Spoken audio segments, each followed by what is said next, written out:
She's sleepy. Cheers. Steve, Anthony, and Rusty. You're Rusty. Okay. So your name is Colin, right? Yes. It's okay if you forget it. It's totally I misstep that. I forget it all the time. Colin Mockery. Colin Mockery. That's how we're gonna remember it. Colin Mockery. Okay. There you go. I can look at that. Spell Canadian. Oh, yeah. What are we remembering again? Where? That's probably the most redundant thing ever. What are we remembering? I like these guys already. Are you ready to go? We're good. Okay. Oh wait, are we recording? We're going to now. Yep. Oh, okay. We're good now. I mean, you could edit this part. So. I mean, Exactly. This is good Yeah. B-roll footage. Exactly. Yep. Oh, this is for the bloopers of the year video right There you now. go. There you go. Ladies and gentlemen, I promise you right now, we are not having too much fun. Just fun at kidding. No fun. This is serious topics now. Just kidding. We're metalheads. We take nothing seriously. Nothing at all. Other than the music. Other than It's very, music, it's yes. actually quite aggressively seriously, actually. Yes. If you listen to the music. It's more seriously aggressive, I'd say. Seriously aggressive, more. I mean, if it's not aggressive, then what's the point of it being serious? Right? Yeah. More importantly, welcome back to Thrasher's Paradise. I'm the creator, Colin Sterling. I'm here today with local Hamiltonian band Profaner. To my knowledge, only one member is from Hamilton. Now, yeah. Yeah. Yeah, I'm holding the Hamilton brand strong. Aren't you technically in Stony Creek? Which is, it's in the Hamilton Wentworth district, yes. Okay. Yes. So I mean, is it time that we can start calling Profaner a Mississauga band? It's like, or? Majority no, because you could say Torontonian because Mississauga's in the greater Toronto area. Oh, let's just say yeah, GTA. yeah. Let's just say a GTA band. Yeah, there from you the go. Greater Toronto area. From the Grand Theft Auto. Gentlemen, if you could please introduce yourselves individually to the lovely people at home. I am Anthony. My name's Rusty. It's your boy, Steven. And what position in the band are you each? Missionary. Oh, sorry. That came out wrong. I am the front vocals. I'm a big fan of the doggy paddle. I am the bassist / backup vocalist sometimes when he lets me. I'm Steven, I'm one of 2 guitar players. Amazing. Now, first question I have is a very easy one. How are you guys doing today? Fantastic. Even better with a cold beer now, Yeah, right? this is great. Hey, summertime, you need to bring out the beers. And it's Oh, yeah. Friday. Yeah. Yes. Gotta get down on Friday. Yes, exactly. Right. Perfect day to do an interview for a YouTube channel that has 18 subscribers. Thank you. Yes. Soon to be 19. Damn right. Now you guys have a very busy summer coming up. Yes, no? Somewhat. We definitely have a couple of shows booked. We're kind of in the process of doing a little bit of recording right now. Yeah, We she's have- busy behind the scenes. Yeah. Yeah. So we always try to say if we're not out there doing a lot of shows, that means we're busy behind the scenes. And with that in mind, we do have 2 very nice shows coming up. We have the Kitchener Metal Fest coming up, where we will be playing with a ton of great bands. I think the Mighty Raider is headlining. Mm-hmm. Yes. Shamefall at that one? Yeah, Shamefall. Those guys are Double by hooting hard. definition and cathartic demise. Ooh. And then what's our other show that we're playing? It is We're playing Operas' Yes. pre-Vakken They're pre-Vakken farewell show to their kind of like last Canadian gig before they head out to Germany. Yeah. To the Holy Land. The Holy Land. Good on those guys. They didn't even have to win a competition. I'm proud of them. Jeez. The slide is also on that show, and they just won this year's Yes. Vakken Metal. Yeah, and what a year to win because it's the 30th anniversary of Vakken. Like, I don't care who's on the bill, just they're gonna dump a bunch more money into the whole production of the entire festival. Yes. Like it's just gonna be such a party. 30 years of the 30 years biggest of- metal festival on earth, right? I Exactly. kind of care who's on the bill. Well, yeah, okay, you know what? Maybe if they stepped too far outside the comfort zone for When metalheads. Slayer is headlining the 30th anniversary, you know you have a good show. Exactly. Well, yeah, yeah. As long as you got yourself actually metal acts and not, Yeah. something I random don't know, happening. I mean, Yeah. it wouldn't be bad if Billie Eilish headlined the. They do have, although I will say at Vakken, I do enjoy the fact that they have a lot of folk music, and there is some non-metal acts that play there, but it's very entertaining, and it's appealing to metalheads because it's good music. Yeah. And some of them, they're not even like playing on the stage. If you remember, I remember the marching band. There was a marching band that almost looked like something off the Sgt. Pepper album cover. Yeah. Oh God. And like they're walking around, you expect it to be this like this folky marching bandy music, but they were covering metal songs. And like Green Day and stuff, right? And the radio Yeah, stuff. well, yeah. They played like they played Skid Row's "Youth Gone Wild." Yeah. But it sounded weird because it was like all marching bandy, and it was like, huh. So yeah, definitely a lot. I wish I would have seen them, but I was trying desperately to use the bathroom, which is very difficult to achieve at this festival. Maybe easier now with that. You don't have to bring with. But when you have knee-high boots and you can't take them off because the floor is covered in mud. Hey, speak for yourself. I didn't Right? have no knee highs. No, and you got trench foot because of that. That I did. Like, you got a World War I disease at this festival. So, anyways, yeah, and so your legs are a little bit restricted, and as you can imagine, sitting on John is not fun when you can barely move. And it's, yeah. So, I told him that, look, we're getting rained on 24/7 anyways. If you piss yourself, no one's going to be able to tell. I mean, to add to your trench foot comment, what's more metal than getting an infection from the most metal festival in the world? Right? yeah, and one from a really old war. I mean, Exactly. what's more German than that?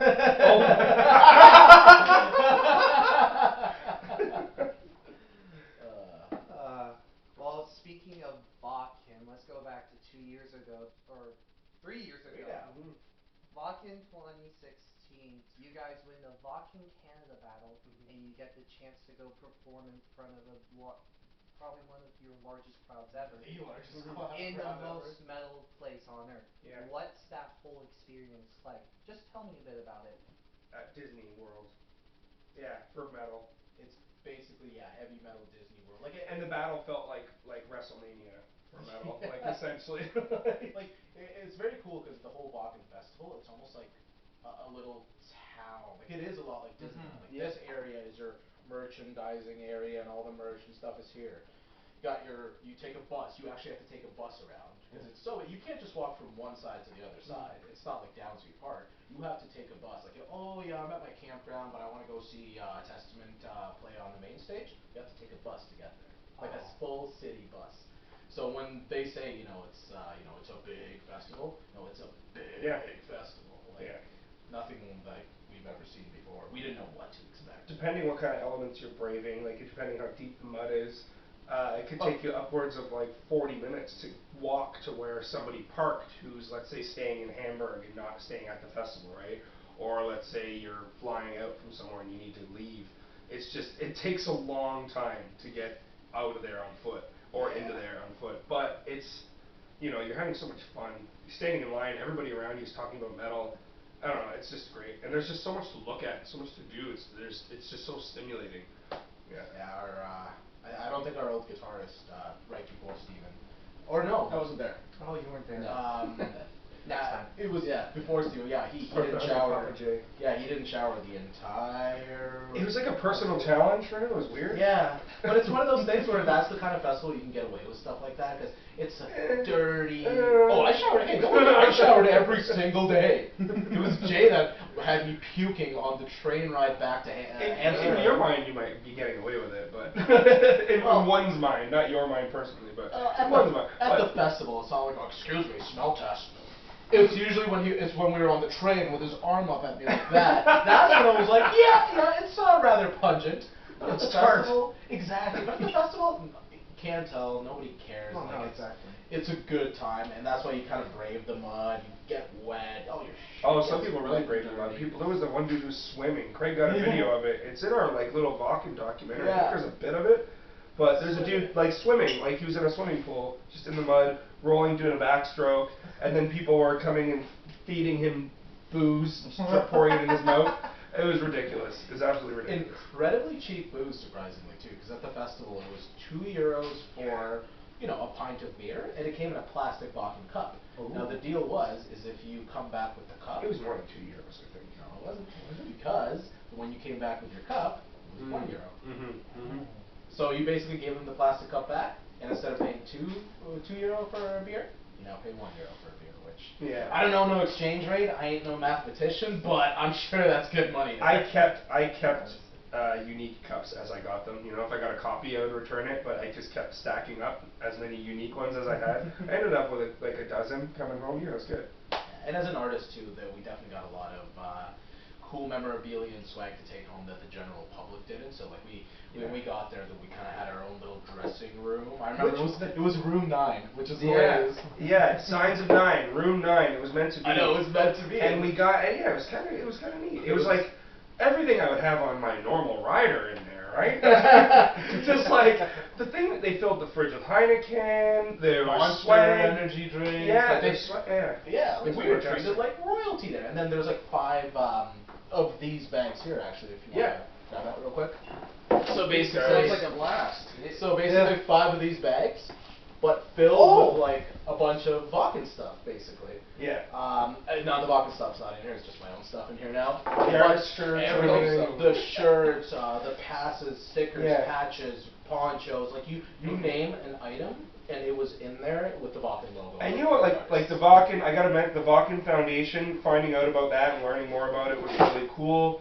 And this, the way the Vakken battle is set up in Canada, and people work really hard, and it pays off for them because they become a part of that community, and it's really important for the scene. And yeah, I just think that the whole idea of it's really cool. They're bringing bands, unsigned bands out there, and giving them some opportunity to expose themselves. Oh, that came out weird. But if you expose yourself on stage in Germany, you might get away with it. But I don't know about sure Rammstein got away with it. I mean, you're kind of not sounding good right now. like you're kind of talking about exposing yourself to our fans, Tootie, so... I mean, is this a Steel Panther interview? Well, hey, I mean, come on. Balls in your court now, buddy. Gotta make yourself laugh. No, exactly. Oh, is it time for the next question? It could be. It could be. I could just keep So talking, that's what so we're don't doing. cut me off. So that's what we're doing, yeah. I just felt the awkward silence, like, oh crap, it's my turn. Like the amount we could say about Vakken, we could probably fill a whole hour-long interview just to detail it all. Yeah, and but it's even changed since we went there. Like, it's improved. Oh right? yeah, of course. Yeah. It has to. It's evolving. Every year to make a difference for the people that go every year. Yeah. Okay. Speaking on the terms of Vakken, did you make any new or strong connections there with, like, German bands, European bands? Penis. Yeah, that's some penis. The name of the band. Pain is. Penis. Oh, I thought you were saying penis. I was like, what? Well, that was kind of like the really awesome guys, really killer band. I kept in touch with a few of Jerome every now and then. And Lynchpin, they were cool. They're the Caribbeans. Now, I don't know for sure. I didn't look into, because it feels like it was 2 years ago, because Canada had to take a "you guys are too awesome" break. No, I don't know if that's what it was. But we were on hiatus for a year. They gave the U.S. a chance to battle, and I heard through the grapevines that this cool band, Lynchpin from the Caribbean, their guy that did the promotions was supposed to be maybe taking over and doing it for the U.S. I don't know who ended up doing it. But anyways, the guys from Lynchpin were really cool, really nice to us. They gave us their media kit, or press kit, whatever you want to call it, on a USB. And you meet a lot of cool people. They're fun. They're camping beside you, too. Yeah. It's the artist area, so they're camping around you. And all these people were battling.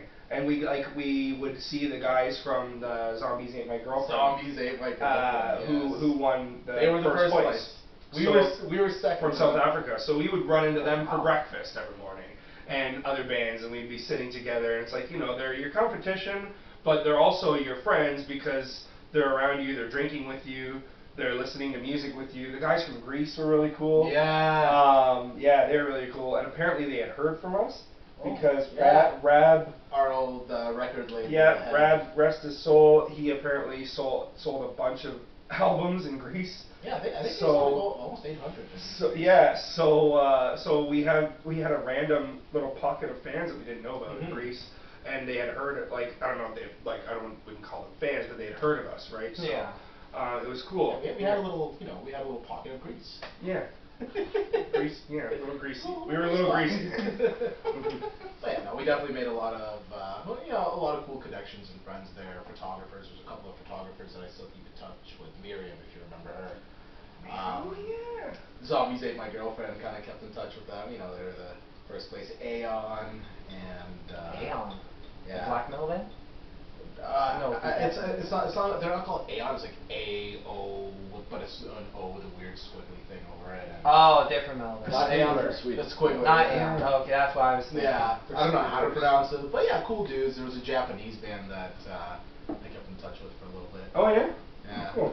I think they came in 7th or 8th place or something like that. But they were fun. Mhm. That's what we want to do. We got to go to like Japan. I think there was like a black metal band from China. They looked really intimidating too. Maybe that's the one. Yeah. Maybe that's the one I'm thinking of. They were a black You metal. better get that straight. Yes. I am. Yes. No, because there was a band from Japan there, and they were pretty awesome too. Okay. Call it a faux pas. You know, I think when you go to a place like that, you can assume that every band that's there is awesome because they all won in their respective countries. Yeah. Whether even if there was a few bands in the whole competition, like in Canada, there are tiers and rounds because there's so many applicants. Plus so many provinces. Yeah, and whoever's managing it and promoting it, like JJ, amazing. He's done Jean-Jacques. He's done great things for Vakken, and the Canadian presence at that festival is very strong, thanks to him. So yeah, we appreciated his guidance. He was like our liaison through the whole thing. Mm-hmm. Yeah. We had those two reps as well. Remember those two ladies in the A&R building right by us? Yeah, they were fun. They took care of a lot for us too. Yeah, but Jean-Jacques, he's not only is he the backbone of the whole Vakken scene that Canada has and the whole competition. JJ's kind of the backbone of the metal scene in general because he's in like 30 of the bands. So I have a feeling you were going there. Oh yeah. Love you, JJ. Yeah, we love to bug our guys who have multiple projects, and you know what? it's not uncommon, and it's something that actually members of our band have started to dabble in and things like that. No, so. we haven't. We totally have. I don't know what you're trying to do. I just wanted to see what he did. Okay, Steve, let's talk to you because you haven't said much throughout this interview. Yeah. Sure. Yeah, we need to shut up for a little bit, so we're gonna have our own conversation. So, what's it like knowing that they have all these great stories and you don't? I have some good stories. Okay, let's hear one. Okay, well yesterday I bought this really good brand of sausage and I plan on cooking them up tomorrow night and Okay, yeah? having some rice and peas. Nice. Oh, that actually sounds good. Well, Nutritious, that sounds delicious. delicious. You know that's appealing to me, right? Yeah, I like to cook. I said sausage anyway. Oh, we're finding out so many things on true. this show. We call them old sausage breath to a little mondo here. Yeah. That's one of the nice nicknames. I live close to a rehearsal space, so it's often I'm going there straight from dinner, and whatever's on my clothes and breath and my person, yeah, it just invades the space. A lot of Yeah. marinara and garlic usually. But it's better than, it's next to a brake shop, and it's better than the place smelling like a robot's ass because of all the machine That's a pretty good chemicals. description. Yeah. Yeah. Robot's ass. Yeah. That's the one kind of annoying thing about the jam spaces. You put something down there for like a half hour. Like I put these glasses down in the jam space for a half hour. Solid materials. Literally. Just solid I take them matter. My amp smells like the space. Solid Yeah. matter is absorbing these It will cells. just stink like the place for like the next 2 days. Like how? Yeah. How is this happening? Probably gonna die quickly. I could understand our fabrics, but like a cell Solid phone, material. like how does it smell like something, like anything? It's Yeah. Don't get me wrong. I ain't no scientist Albert Einstein, but I'm pretty sure solids don't do that. I think that's a Rickyism right there. Scientician. I'm not a scientician or anything, Bubs, but Doesn't take a rocket appliances. Okay, you have 2 albums. Yes. I forget what they're both called. Do you mind just? So the first album is called Signs of Nine. It came out in, I believe, June of 2010. So, and the second album is called. Bitter Dormancy. Which came out last year in December, correct? Yeah. Yeah, I mean, It was right before Christmas. It was. I mean, if some people wanted to say January of 2019, I wouldn't stop them either. It looks better. Well, because technically our CD release shows were in January, Yeah. but the CD actually came out in right before Christmas. So does the CD get involved in the Thrasher's Paradise top 10 albums of the year this year? Yes or no? I sure hope so. Well then, it's in contention. You got some tough competition, I'll say. Who? Yeah. Who? Name one. Invicta's Halls of Extinction. Got him.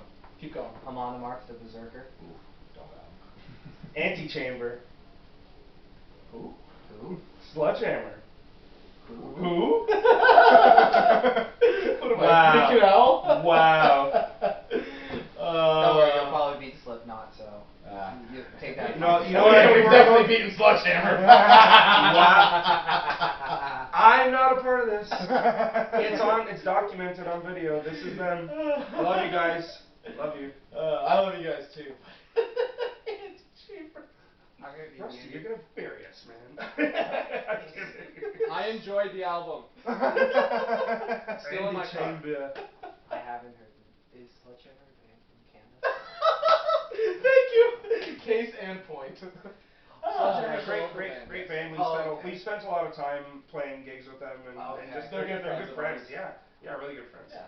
I will Check them out. I will. I'll probably book an interview with them too, because They're I love the style and the singing. Their singer and bass player smells excellent. His hair is just glorious. Dan is Yeah. pretty glorious. Yeah. okay, I'll take your words for Mr. it. Ayers, he's got an aura about him. Now- Ayers. Yeah, I think that's it. Ayers. Okay. Now, it's a brand new band when you wrote the new album, because the first one was with the original members, correct?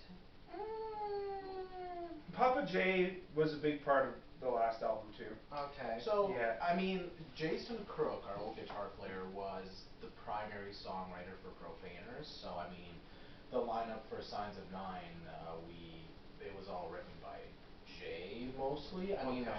Mike Harshaw recorded the drums for it, so he definitely wrote his own drum parts. But the actual song, the structure of the songs, it was done by Jason Crook. Okay. And then we just kind of peppered in our own little flakes of our own musicianship in Yeah. there. A lot of us wrote songs with him, that kind Mhm. of thing, right? Yeah. In Bitter Dormancy, that's where it's Jason Crook was still the primary songwriter, Yeah. but we had John Raposo, who contributed a couple of tracks to the album, with Jason's input as well to those songs. But you know, John Raposo brought the songs to us, so I would credit them to him more so. Our lyric video, Eternal on Mine, is written by John, right? Yes, Okay. correct. Something. And one more. Is it No Way Out? Did he write No Way Out? Or Defiler? No Way Out. Yeah, he wrote No Way Out. Yeah. Oh man, too many of these over the years. Who are we? Where am I? Where am I? Oh man. But now that Jason's not, in the band, we are definitely doing a lot more writing. This writing riff machine here has just brought song after song, and After the song, and then that's it, 'cause I contributed 3. yeah. Oh, okay. Yeah, I mean. Hey, 3 better than none. It's enough for an EP. You're damn right. Yeah, it is enough for an EP. I mean. That was a wink, by the way. He's not having a stroke or anything. I don't want that show to. I don't want this show to go that south immediately. This is only my Although 7th interview. it would get views, right? Right? Stroke out. boy. No. Wow. I was just gonna put. Stroke I off, interviewed a look-alike of Vinnie Paul. Oh wait, never mind. It's just Rusty from Profaner. Ouch. I mean, That's sure, assault. I've had my heart problems. Damn. Hey. Come Whoa. on. I was just trying to make a fun joke. And You made it dark. Yes. Dark. we're God metal. rest We Vinnie Paul's. no, but when you were wearing the sunglasses, you came in and it's like, holy crap, he looks like Vinnie Paul.